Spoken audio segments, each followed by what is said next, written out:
Our protocol describes how to apply the rapid cycle deliberate practice debriefing technique to the grieving death notification curriculum to more effectively train learners in the delivery of bad news. This method allows educators to pause a scenario, provide directed feedback, and then lets learners repeat the simulation scenario the right way. Unskilled death notification can lead to the development of pathologic grief and post-traumatic stress disorder. This method can be applied to train any healthcare provider in the delivery of bad news.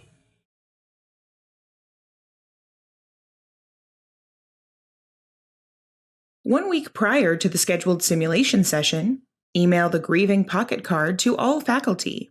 Also email the death notification simulation scenarios, including patient role and background history, to the standardized patients. Before beginning the death notification simulation exercise, prepare the examination rooms by placing a chair for the standardized patient and a stool for the learner in each room. Print patient scenario information, which includes name, age, gender, background, condition, and survivor present, then post it outside each exam room for learners.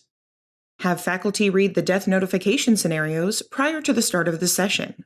Gather all faculty and learners in one room and review the simulation session goals and objectives. Form a fiction contract with the learners and pledge to respect them.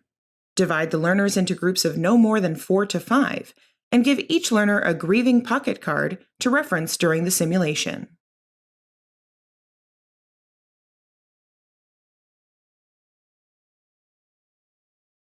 Select one learner from each group to perform the initial death notification scenario.